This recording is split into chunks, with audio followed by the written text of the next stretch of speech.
All right. So, part two of my retrospective. I have a whole nother notebook to go through. Tomorrow night, I will have a smaller one, but this one may take a bit. So, we may see. I may break this one up into two, but we'll see how that goes. We'll see how far I get in the amount of time that I have. So, anyway, this one starts off immediately with political cartoons. This is the first of my What Can Be Unburdened by What Has Been cartoons. Of course, this was during the Harley Davidson controversy. And as you can see, What Can Be is dude with a late model Harley and trailing wheels in front of the Starbucks, opposed to What Has Been with Easy Rider, right? Those of you who know.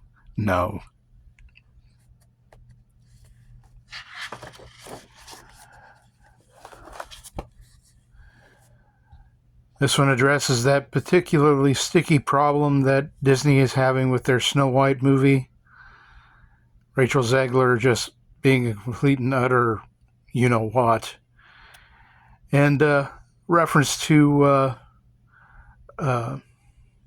Wonder Woman and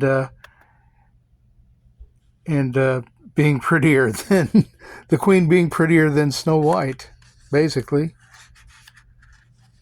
Of course, about that time, the Democratic Convention came up, and we had our abortion and vasectomy van on site. And basically just another What Can Be, of course, unburdened by what has been. And what has been is, of course, child sacrifice to Moloch. Oh, those of you, I don't know if I have any, but those of you who are Jewish may recognize that sigil right there.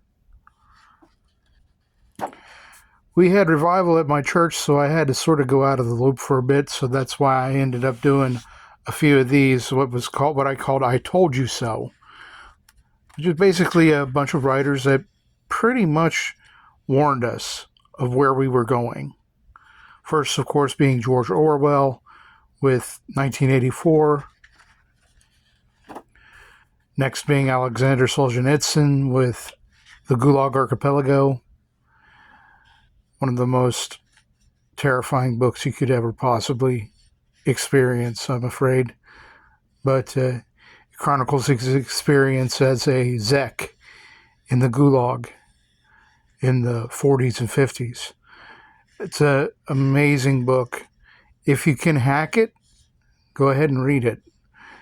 There is an abridged version, but the full length version is just far more impactful, in my opinion.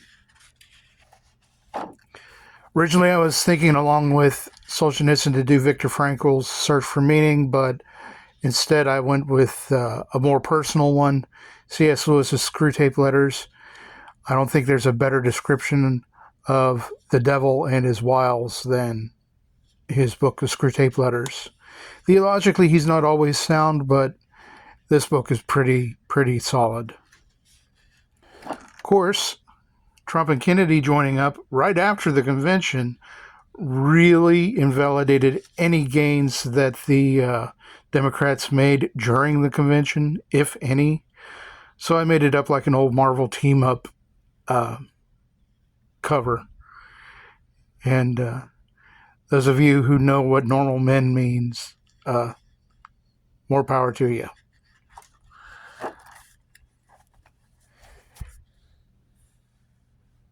Sometimes I have trouble coming up with ideas. This one actually came from Styx Hexenhammer and Jeremy Hambley from The Quartering.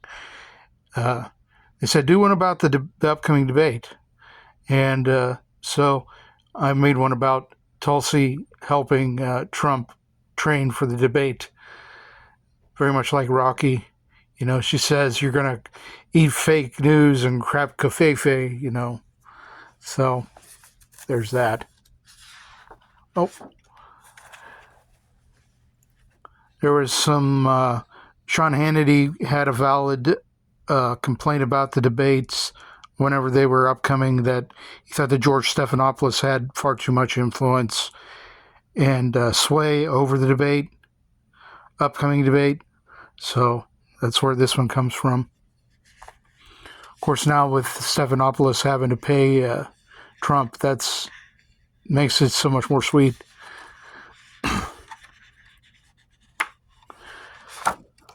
The next one, this stars Melanie Mack as Dorothy.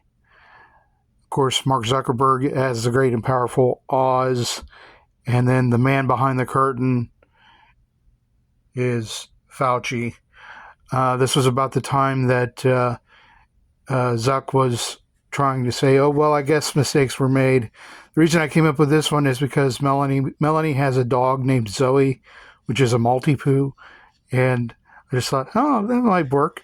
So that's why it features her in it. Now, I was one of the first to actually notice the Trinidad gang picking up. So I did this a good bit of time before there was a lot of widespread coverage of it. So I didn't get a whole lot of traction, at least not back then, but I've reposted it several times and it has picked up some traction since.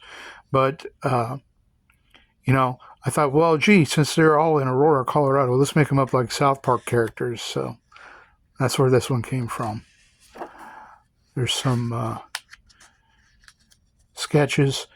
Point of advice, if you can sketch it out on a 2x3 in a 2x3 space and it looks bad, it's going to look bad and bigger too. So anyway, here we have Elon Musk as Harry Potter and the Brazilian judge as Voldemort. Of course, I'm not the only one that came up with that, but, I had my own little twist on it. I have that Starlink satellite like a snitch. So anyway,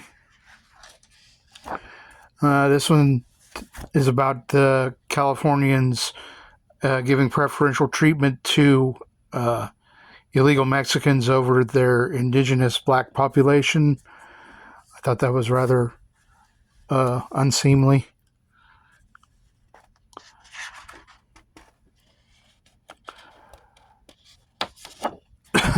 And of course, Biden has been on the decline for quite some time, and so I just had someone from Disney go pick him up. And of course, he has that one of his most infamous sayings there, True to Nash into Baba de Pressure, which nobody knows what he means by that anymore, or ever, for that matter. But anyway, I just have a Disney Imagineer picking him up and carting him off to Orlando to be a part of the Hall of Presidents. Merrick Garland was trying to anticipate a Trump win and undermine it by saying that he was predicting Russian interference. This was months before, and so I just told him, no, it's not the Russians.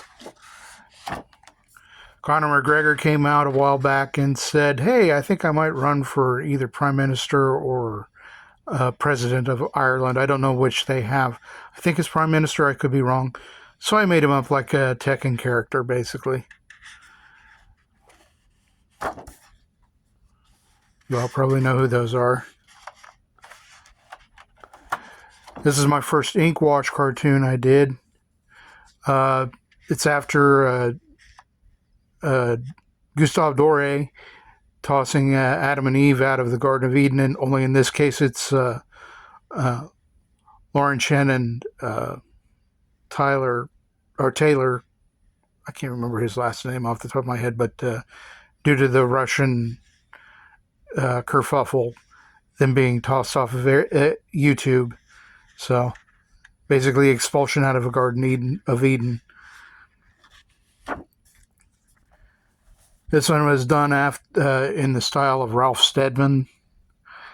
If you know who Ralph Steadman is, he did he illustrated Fear and Loathing in Las Vegas, and a bunch of other Hunter S. Thompson stuff. But basically, Cat Turd came out and called a bunch of the Republicans war pigs.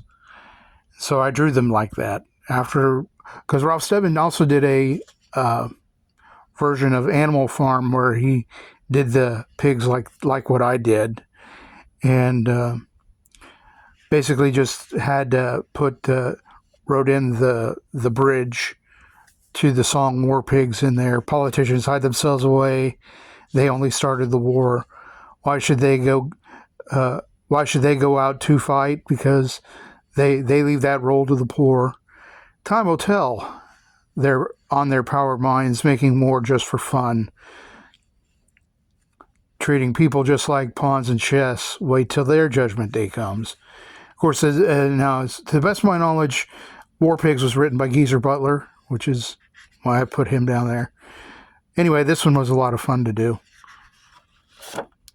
Another What Can Be, Unburdened by What Has Been. They're hunting the ducks in the park. Remember when we used to feed the ducks in the park? So, anyway, that's where that one comes from. Hold on.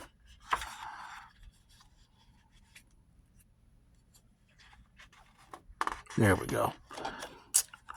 Post-debate. Trump being dogpiled by a bunch of things. It was 3 versus 1. The one-sided fact-checking, all manner of ridiculousness. Of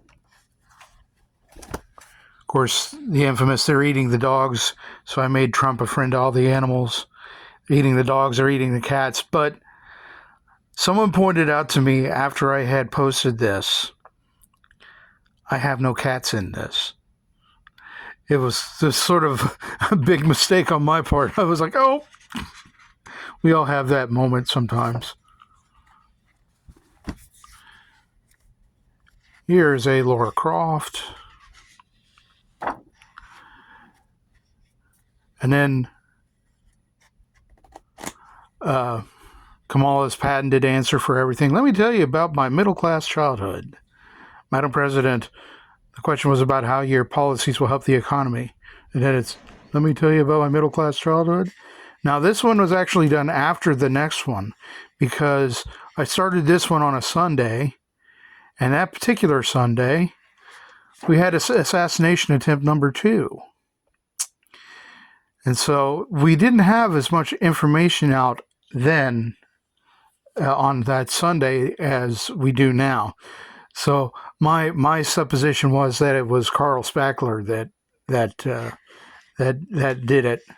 So I did up a Caddyshack parody with Carl there, of course, saying, he's seeking total consciousness, of course, but then he says, oh, it's just the foot of Harvard's, his gun. And then you got Trump down here doing his gopher dance. Anyway, I think we're going to end it there, and I think I will do another one tomorrow, and then I'll have one last one on Friday.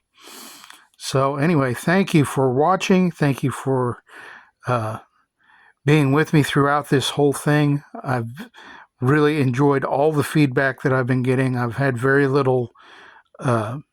few trolls. I suppose that's a good thing. Of course, if I were a little bit more popular, maybe the trolls would be more prevalent. But I appreciate everybody that comes and watches these, or comes and watches my cartoons, and comes and comments and shares. I appreciate all your help with that, and you have no idea how much you guys have meant to me over the last several months. And I hope to keep doing this for a good long while, and I hope to continue to have your support. Anyway, thank you very much, and all the best, and God bless.